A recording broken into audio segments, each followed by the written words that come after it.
consciousness, the final frontier. These are the voyages into the universe between your ears. Our mission: to explore collective wisdom, seek out amazing secrets, and spread the message of personal potential.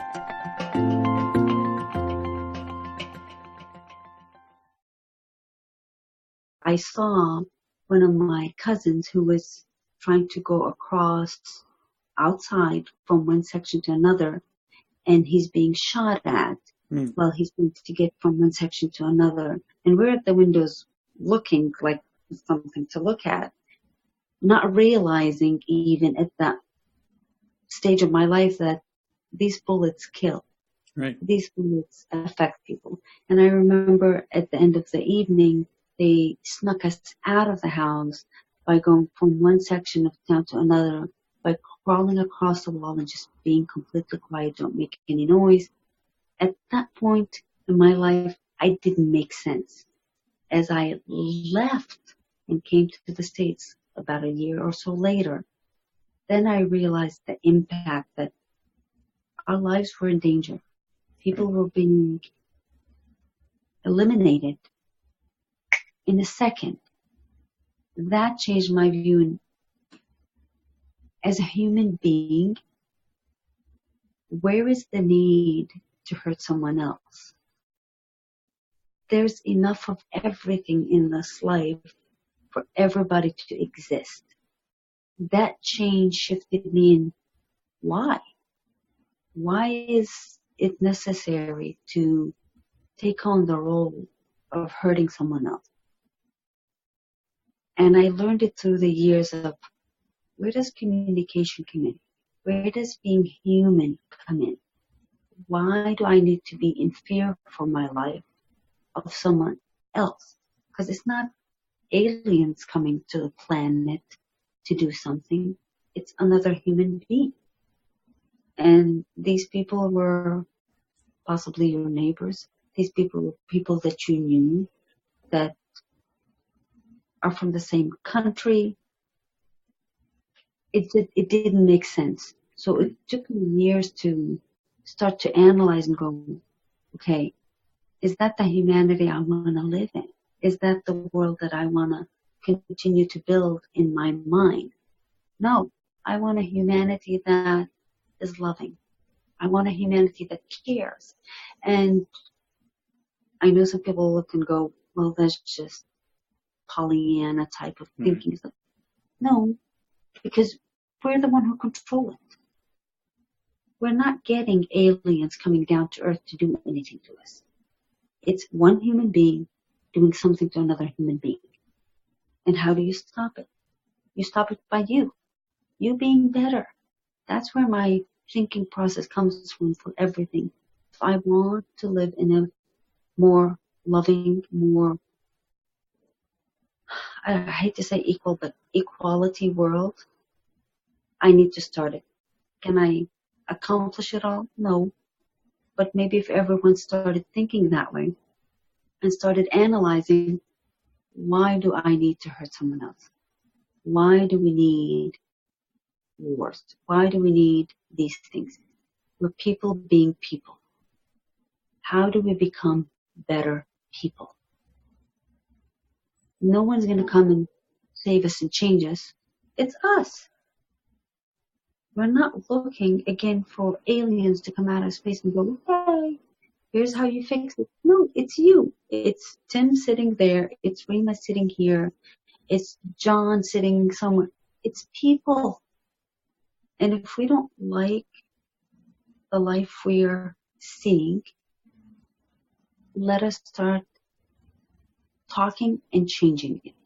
That's where my views come from. Just seeing the war and then arriving to the States and just seeing the struggle of just learning a new language and not fitting in and not understanding and just complete culture shock from the Middle East to here.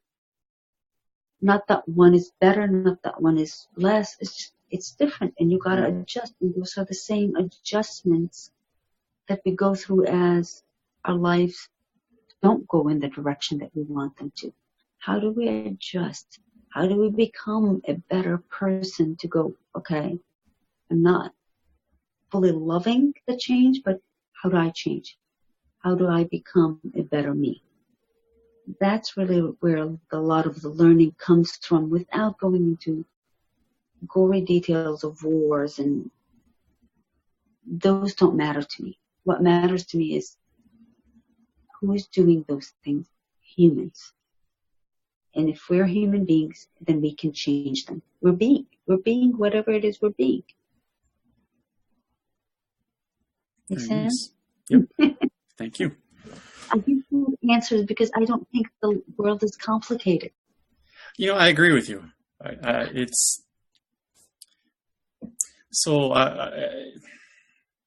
written 2 books. In the first book, and this pops into my head because it's being turned into an audiobook, and I had yesterday was listening to it to make sure that it's correct. So one of the chapters in there is one person talking to another person about Chinese checkers, the game. And what's talked about is that it's a really simple game. The rules are very simple to understand, but the nuances of being good at that game are many. Right? There's all these layers. There's serious strategy to checkers if you're sitting across from somebody who really knows his stuff. So, and again, I'm losing track of what I started to say in the first place. Yeah, I may just throw this out when I do the process. Man, don't get old, Rima. Don't get old.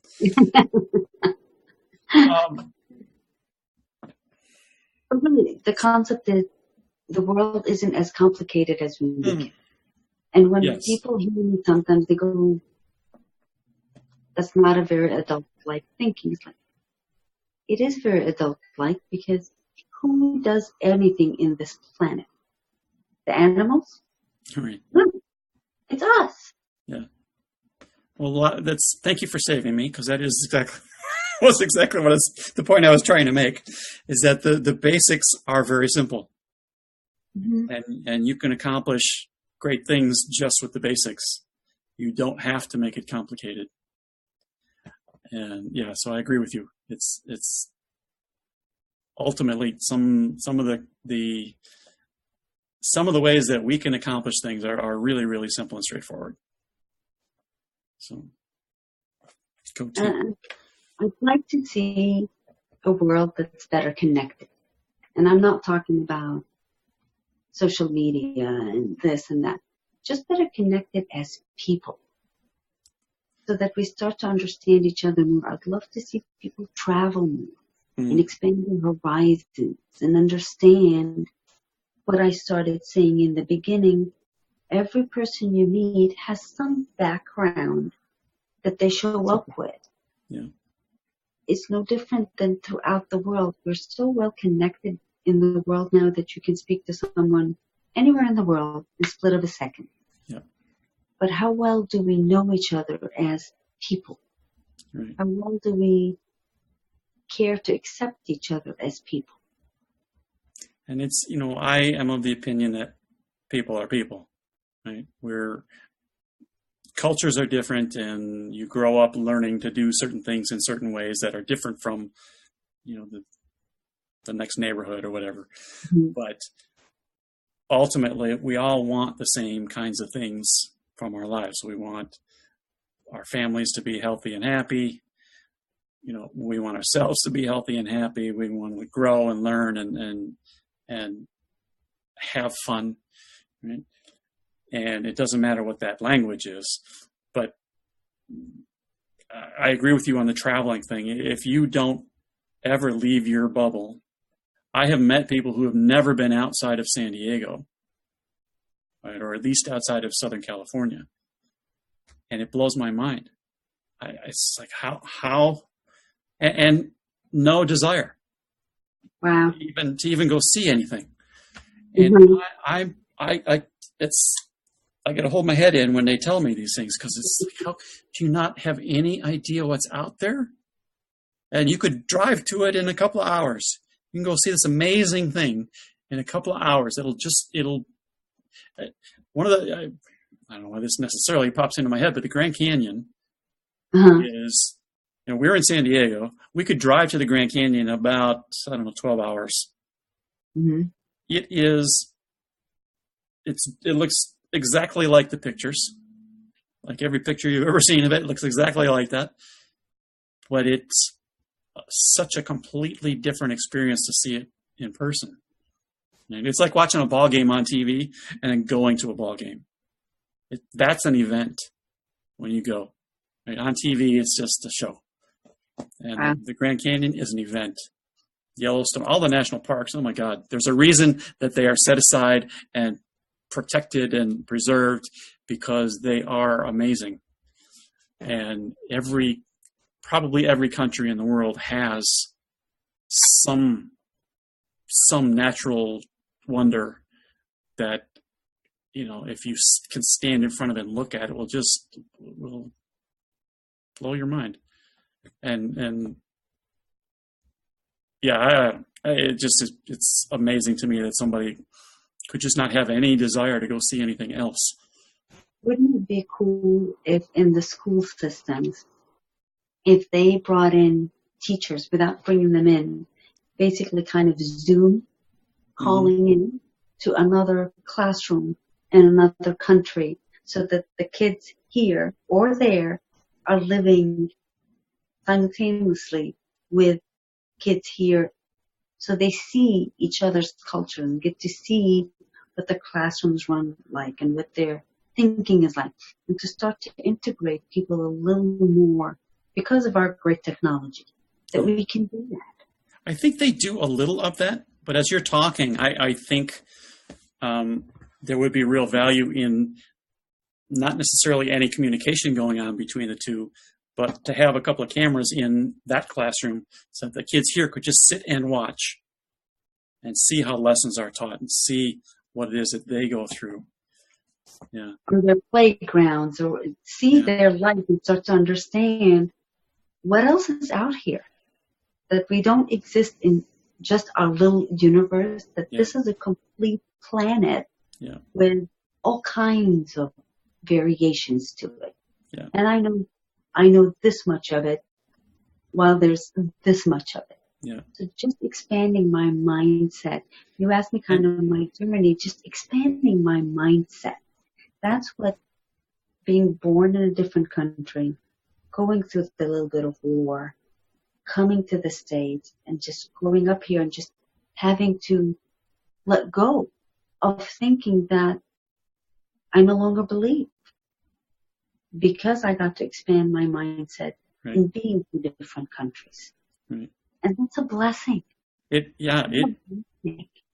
if you don't want to go somebody's born in this area and they don't want to move and they don't want to see, but if you go and experience something else and you see it as inferior to whatever your world is when you come back home, that's valuable, because now you appreciate more what you have. Right? And appreciation it's just a tremendous feeling. I don't want to try to put other sorts of valuations on it. It's a tremendous feeling.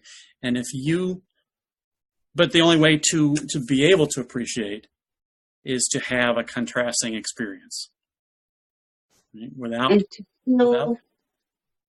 love and reference. appreciate what you saw. Yeah.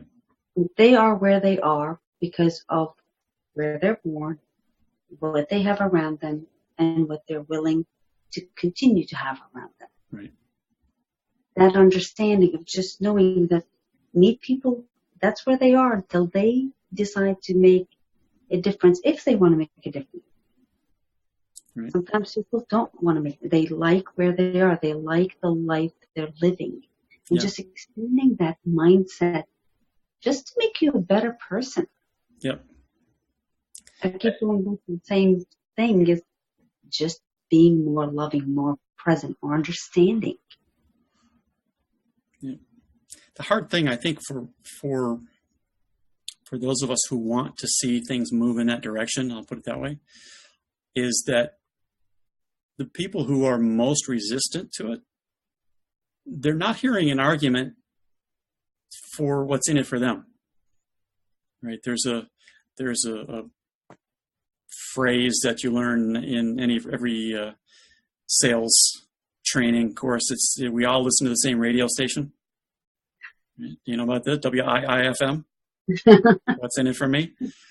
And so, when we're talking with somebody and we're trying to get this idea across to somebody, that it's valuable for you to get up off of your chair and go to the next town and see what they do in the next town, right? Just to, but we have to come up with a way that gets into their head and makes them decide, oh, that might be valuable, that might be fun, that might be whatever, right?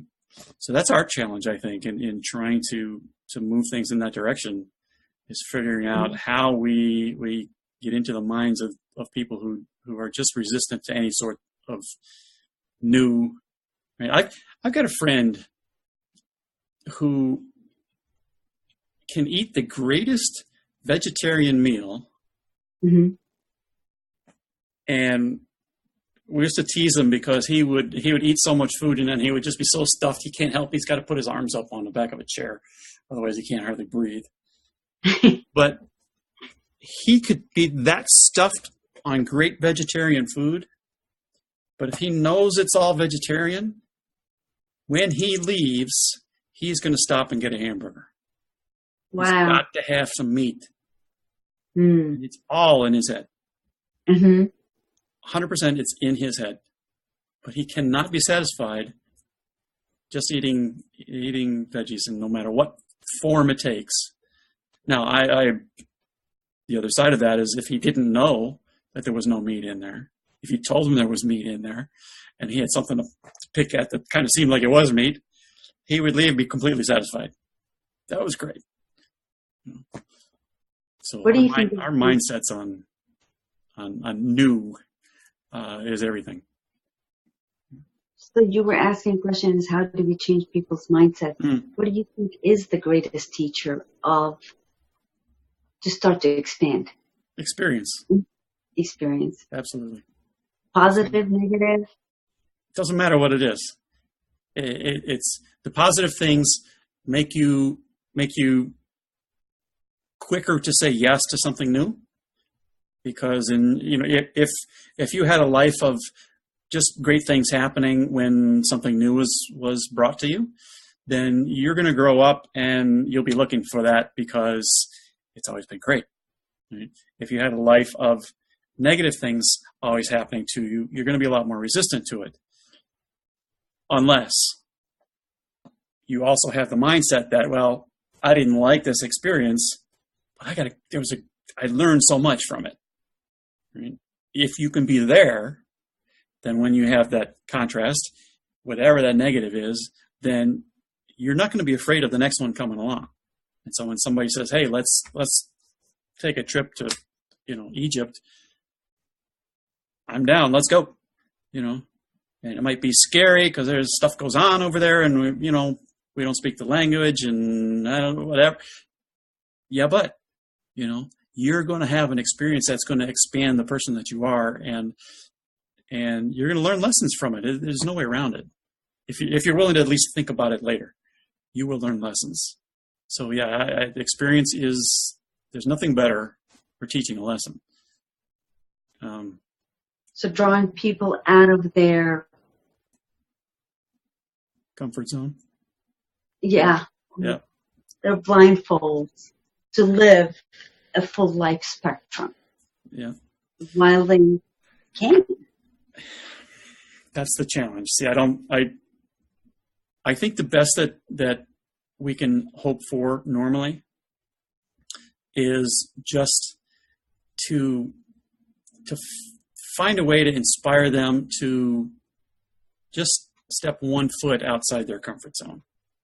and this is something I've been talking about a lot lately, is that your comfort zone is like the living room in the house.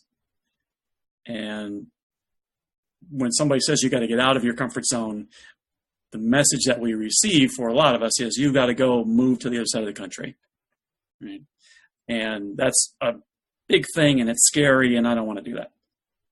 But the reality is you can't just open the front door and step outside your house, and you are outside of that comfort zone. You're still within arm's reach, and you can run right back in there if you need to. So you don't have to be that scared about it. But you have to get outside of your comfort zone if you want anything to change.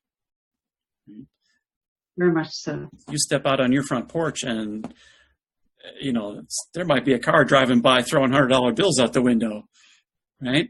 So anything can happen. It happens. But if you're not standing out there, it won't happen to you. Nothing will happen. Your neighbor will get them all. What neighborhood is that happening in? Yeah, I don't know. I got to go outside. Make sure it's fine. How much do you think of who we're being is just what we're taught versus who we are, in your own opinion? I think that's a good question. I think, we come into the world as a baby, as a little child. Everybody talks about how really young children are still connected to source, and they're still, there's for them that outer, that universal, that energy is just a normal part of their lives. How do we know that? I mean, it's a nice idea, but let's assume that it's correct. I don't want to try to challenge it. We can't truly prove it either way, but let's assume that that's correct. And then as we get older and we get to a place where we can understand language and we can understand that there are certain rules within the house first, you don't, write on the walls, you don't do certain things, right? And there are consequences for doing those things that we don't like. And then it moves from home to school and other institutions and just the world outside of us in general. And there are more and more things that we're told we're not supposed to do. And the training moves almost exclusively away from here's what you can do. Right? Here's how to go and have fun. Here's how to get creative. Here's how to be a bigger, better person. That's just not ever part of the training anymore. And so we're trained out of that early stage of knowing. Mm-hmm. And then as we get older, if we're lucky, we stumble into the kinds of ideas that you and I are talking about. And I think it's natural. I've never spoken to anybody who had some of these personal growth ideas presented to them who didn't say, or who did say, yeah, but that's boring. I don't believe it. I don't, anybody who actually paid any attention to it. Mm-hmm. So I think once you are presented with these new ideas, and because it just is a natural thing, I think it's where we want to go unconsciously. And so I think there's a cycle of you start up here and you move out of it and down into all of the muck and the crap of life, and trying to figure out how to get back up here and how to be happy again and how to be just connected and just feel jazzed all the time. And so that's I think is the process. That's the purpose for us being here, is to go through that. So that's what I think. I don't know if that answers your question.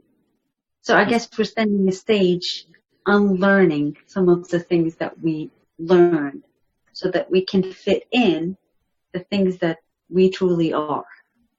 I'm not even sure that we need to unlearn anything, but we have the capacity as human beings to learn something and then understand that later in life maybe that's not a truth anymore, or maybe it's only true in certain circumstances. Maybe it's something we need to keep in our back pocket because, you know, when you're in Walmart, you can't throw yourself down on the floor and stamp your feet and scream like you did when you were 3. They're going to just throw you out when you're 23, right? So the rule still applies, but we're just not likely to be, you know, have to worry about using it. So I don't know that you unlearn things necessarily, but you learn new things, and you learn better and more satisfying programs to run, and I think that's it. You know, when we find stuff that's more satisfying, we latch onto it and use it. You know, it's it adds a tool to your toolbox, and you know, if all you have is a screwdriver and the problems you keep encountering are nails, it's hard to fix them. You know, but when you suddenly discover a hammer and learn how to use that, then everything looks like a nail. So I don't know. I kind of think that's how it works. But there's because back to the whole, you know, there's 1,000 different ways of doing things, and you know, we're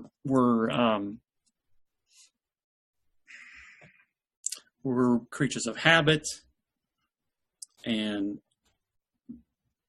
I don't know. It's I don't know. I don't have any answers. That's the thing that I'm going to wake people out of. It's just the habits. What are all the habits that are not completely fulfilling your life? Where we can get out of them and start to be more aware on a daily basis. What am I doing? Why am I doing these things? Why are they on my agenda? And if we do that on a daily basis, just to start to pay attention, really look at, how did I spend my day? Did I accomplish what I wanted? Did I become what I wanted? And start to do that on a daily basis. Maybe we will start to see people that are happier. We will start to see vibrations that's rising and more connections between people versus everybody's like, okay, I'm in my world, I'm in my zone. Well, that's why you and I are here having this conversation, is to try to aid that process. Because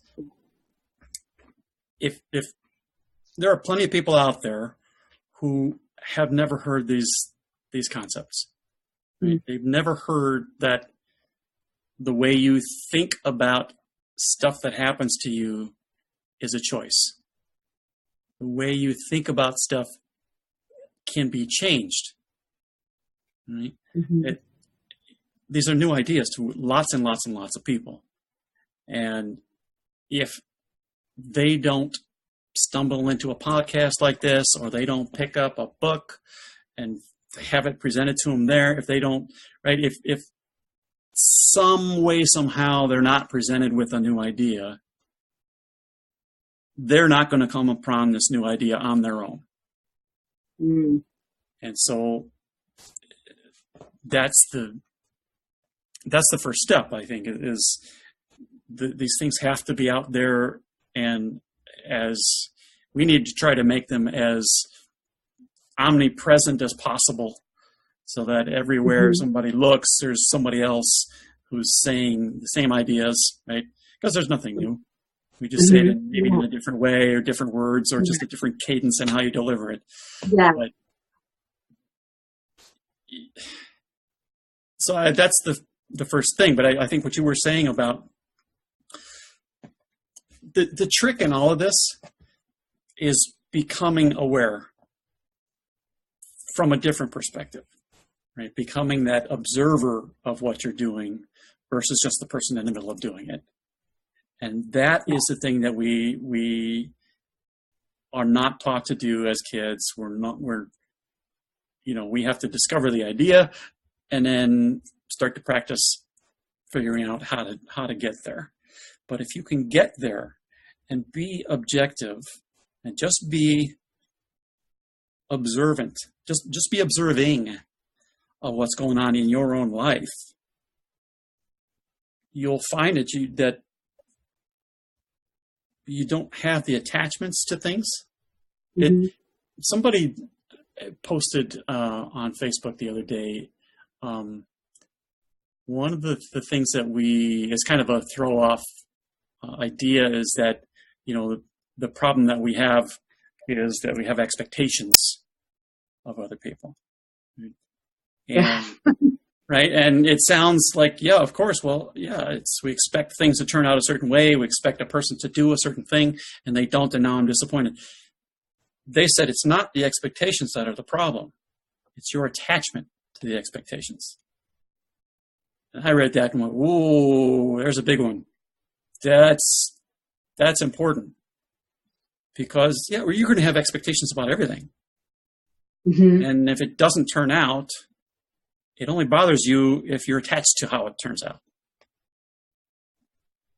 I heard that in a podcast and someone else, and yes. Yeah, that's exactly. I thought, man, that's great stuff. I love learning something new, having just a little twist on on an old idea, Uh-huh. It's like It's I forever it onto them that you're expecting to happen. When it doesn't happen, how could that be? Yeah. But then that was your own expectation. Right. Nothing. But if you don't care, Mm-hmm. and you can go, all right, they didn't do what I wanted them to do. Oh, well, guess what? You're a happier person. And that's what you want. Is you want to be out. You had the expectation because whatever you expecting to happen would make you happier in some way. Right? Even if you're expecting something crappy to happen, it validates what you expected. And so you're happy about, I'm right, yes. Mm-hmm. But when things don't happen and you're like, you're mad because you didn't get the expectation, that means you're attached to it. And that's the issue. Yeah. 2 thought process that helped me in stuff like this. One of them is just being super aware that I'm 1 in 7.5 billion on this planet. I'm 1. I just need to be me and the best me out of all these people. And the second one is I heard it from someone that if you can get along with anyone, 50% of the time, you're doing fantastic. Because even the people that you love the most, your wife, your kids, your parents, your best friend, the people that you love and admire the most, you don't agree with everything that they say and do all the time, and vice versa. And that thought provoked me to go, that's totally true. But you still love them and admire them for who they are. And if we continue to live in that process, then we can become much better at living our own lives. Right. Because we're detached. We go, okay, they're being who they need to be. I'm being who I need to be. Right. It's a very simple concept, but it's such a high level of thinking. It's like, whoa. It is, and it's the kind of thing that a lot of people resist. I almost said reject, but they resist because, part of what happens is you become, because you can't be detached from just a few things, Mm-hmm. right? You can't not have an attachment to your expectation about this and that and this other thing, but everything else, I'm still attached to my expectations. It doesn't work that way, right?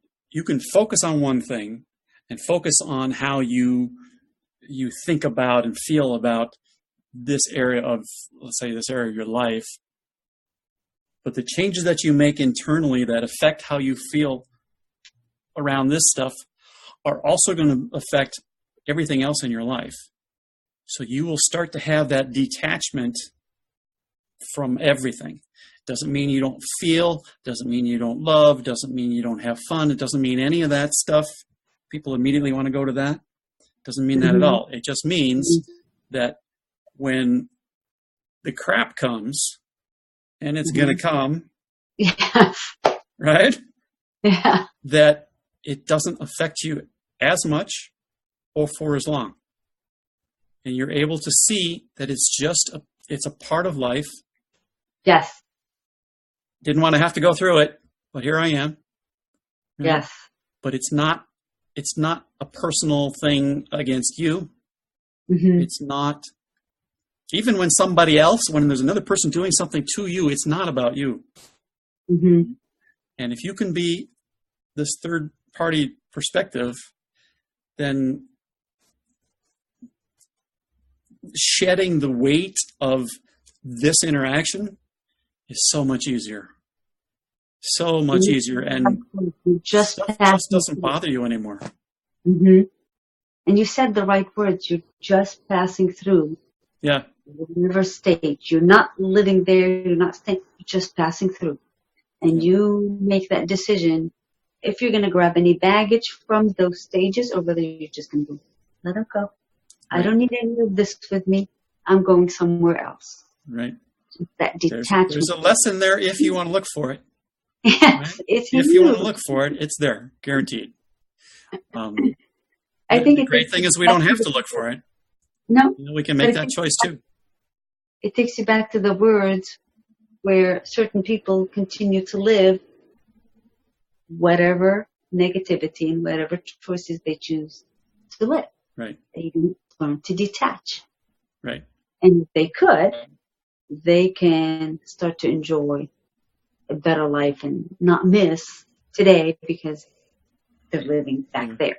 There's so many discussions that we could get into right off of that one statement you just made, but because a piece of this is, and Dr. Joe Dispenza does a really good job talking about this stuff. And I'm going to try to condense this down into a really small few sentences. Human beings, okay, the fight or flight mechanism for an animal, and I'll use his example as a zebra, is attacked by a lion. It goes into that flight mechanism. It's not going to fight the lion. It goes into a flight, and at first opportunity, it runs away. It may or may not be damaged, but so what happens when that kicks in, all these hormones, these stress hormones, are flooded into the body so that you can perform physically at much higher levels than normal. And he runs and gets away from danger, and 20 minutes later, he's back to normal. Right? He's back to just being the zebra, and he's grazing as if nothing ever happened. He's calm and peaceful. Human beings don't do that. Human beings, the hormones kick in, we do whatever happens in that instant, and then we go back and in our heads we relive it. And the hormones kick in again. And the hormones kick in again. And the hormones kick in again. And these hormones are addicting. And it's the same sort of an addiction that we have with, it started with email, where AOL used to have that little ding, you got mail, right? Oh, somebody wants me, right? You get this little rush, and it's morphed now into Facebook and Twitter and all of the social media stuff, and we're walking around with chiropractors are seeing kids with neck problems now because they're bent over like this all the time, and they're addicted to the social thing going on here. They're getting a tiny little jolt, and so they can't put it down. Right? And all of this is the same mechanism as people who just complain about stuff. They're getting a jolt. They're living in those stress hormones because they're complaining and they're angry all the time. Right? And so the big problem about this is that those things physically destroy, they break down the body if they're in the bloodstream regularly. And so you physically make yourself sick. I have an unusual question. How much do you think people would change the way they live their life if they knew what their expiration date is? Seriously. How much do you think if you know what? knew, I have a year, I have two, I have this. How much do you think people might be more present and more alive? Some people would make drastic changes right now. Some people would not change anything at all because they just, for a lot of reasons, right? Disbelief. We are hardwired to resist any kind of change, anything different means we're going to die, right? And so that's a piece of it. So you'd have a whole spectrum. That's a great question, but you would have a whole spectrum from the people who would be completely different people in a week to the people who would,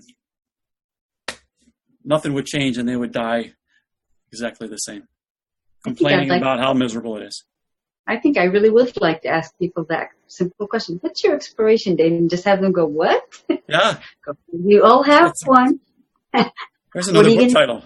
The time? There's another book title for you. I'll let you use it. What's your expiration date?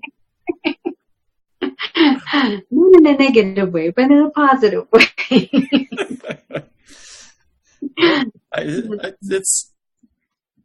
But you ask questions like that, and you're going to find people who really don't want to talk about it. I don't even want to think about that. Well, what do you think? You're not going to die? Oh, I don't want to.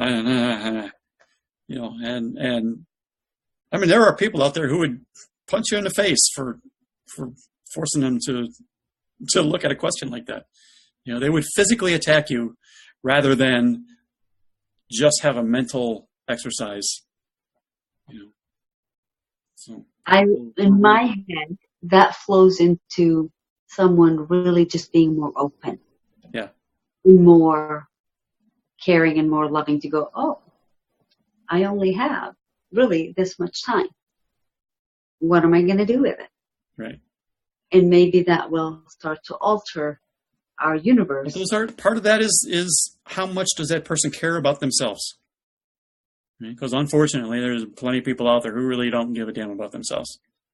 And so I don't know that I would say that's the biggest piece of it or anything, but that's a big part of it. Is because if you ask somebody that question or you present them with the facts, you got 365 days to live. Do with that information what you will. If they don't like themselves, they won't do anything. They'll just play the victim. They're guaranteed they're victims, and they're going to say, see, more. They dump more crap on me. Now I only have a year to live. I'm only 26. So yeah. My positive mentality goes to the other side. What's that? My positive mentality goes to the other side, that they're going to do something great for the rest of their life. Yes, I mean, that's what we want, right? I'm a blue-collar guy, and I kind of like, I got all these idiots over here. Get off my lawn. I'm doing my best to be better at me. So, all right. Did anything else that you want to address before we wrap it up? I think we're good. I think we gave them a lot of things to think about. We could bring Gabi in here next time around, and he's going to listen to this and go, "Oh, I wish I was there." So he has questions. He has great questions that come to him that never enter my mind. So it's always good to have him as a part of this, so we could do another round and have a whole different conversation. Yes, change the dynamic of the conversation. Absolutely. So, all right. Well, if you haven't got anything else that's burning that you want to make sure you get out, let's for people who are listening or watching and want to get more of you, what do you suggest? Where do they go? They can reach to me directly. They can reach me through email, and it's Rima, Rima, at it's Rima, RIMAA 45 at gmail.com. And that's the quickest and easiest way to basically reach me. Okay. All right. Great. And I love to be out there on stages speaking, making an impact for people to just live their best life. Their best life. Not my best life. Their best life. Whatever that may mean. Yes. Great. Well, thank you, honey, for being here. I appreciate it. So nice to have you. Looking forward to next time I can give you a squeeze. And, Awesome. We'll do it again. Yay. Look forward to seeing you sometime soon. All right. Bye-bye. Bye-bye. Hi, this is Tim Starr. Thanks for joining me and Gabi on the universe between your ears. We really appreciate you taking the time to hang out with us for a little while. And we'd like to see you again. So be sure to subscribe wherever it is you're consuming the podcast from, whether it's YouTube or Stitcher or iTunes or whatever the hell else is out there. We want to see you again. We also want to hear from you. So let us know what you think of each episode. Let us know if you got an idea for a future episode that you think would be just killer. Absolutely, let us know. All right? Thanks again, and we will see you next time around. Bye-bye.